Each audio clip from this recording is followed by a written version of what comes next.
السلام علیکم ورحمۃ اللہ وبرکاتہ۔ پیارے بچوں، آج کی کہانی کا عنوان ہے حساب کتاب۔ اسامہ اسکول سے واپس آیا تو بہت اداس لگ رہا تھا۔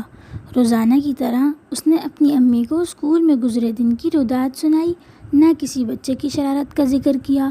خاموشی سے جا کر ایک طرف بیٹھ گیا۔ اسامہ کی امی کو کچھ تشویش ہوئی۔ اسامہ، کیا ہوا؟ کیا کسی ٹیچر نے ڈانٹا ہے یا کسی بچے سے آپ کا جھگڑا ہوا ہے؟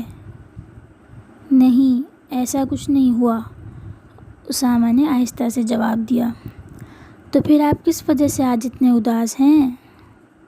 امی، رزلٹ مل گیا، اسامہ نے غمگین لہجے میں کہا۔ اسامہ، ہر بار کی طرح کیا اس بار بھی آپ ریاضی میں فیل ہو گئے ہیں؟ اسامہ کی امی نے پوچھا۔ میں کیا کروں امی، مجھے ریاضی کا مضمون بالکل اچھا نہیں لگتا۔ میں جمع تفریق سمجھنے کی کوشش کرتا ہوں تو مجھے سر میں درد ہونے لگتا ہے۔ اسامہ تمام مضامین دل لگا کر پڑھتا تھا اور تمام مضامین میں اس کے بڑے اچھے نمبر آتے تھے، لیکن ریاضی سے اسے عجیب الجھن تھی۔ اسے لگتا تھا ریاضی ایک غیر ضروری مضمون ہے۔ اس کے امی ابو اسے اکثر سمجھاتے اور ریاضی کی اہمیت کے بارے میں بتاتے، لیکن اسامہ کسی کی بھی بات کو سمجھنے کے لیے تیار نہیں تھا۔ اتوار کا دن تھا۔ اسامہ کے ابو اس کی دادی کو لے کر ہسپتال گئے ہوئے تھے۔ اسامہ کی امی کو پکانے کے لیے کچھ سبزیاں چاہیے تھیں۔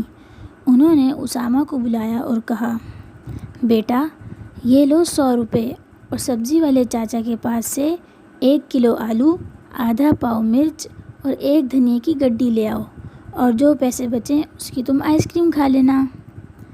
آئس کریم کا سن کر اس کے منہ میں پانی آ گیا اور وہ سعادت مند بیٹے کی طرح فوراً سبزی لینے چلا گیا۔ اسامہ سبزی لے کر گھر آیا تو اس کا منہ لٹکا ہوا تھا۔ کیا ہوا، آئس کریم نہیں ملی؟ اسامہ کی امی نے اس سے پوچھا۔ امی، پیسے ہی نہیں بچے۔ وہ کیسے؟ آپ نے سبزی کے دام پوچھے؟ جی امی، آلو 40 روپے کلو، مرچ 25 روپے کی آدھا پاؤ اور دھنیا 10 روپے کا۔ اس حساب سے تو آپ کے پاس 25 روپے بچنے چاہیے تھے۔ دیکھو اسامہ، اس لیے میں آپ کو سمجھاتی ہوں کہ ریاضی میں دلچسپی لو، کیونکہ لین دین کے معاملات میں حساب کتاب آنا بہت ضروری ہے تاکہ کوئی ہمیں بیوقوف نہ بنا سکے۔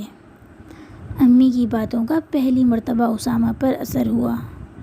جی امی، آپ بالکل ٹھیک کہتی ہیں، اب سے میں دوسرے مضامین کی طرح ریاضی میں بھی دلچسپی لوں گا، انشاءاللہ۔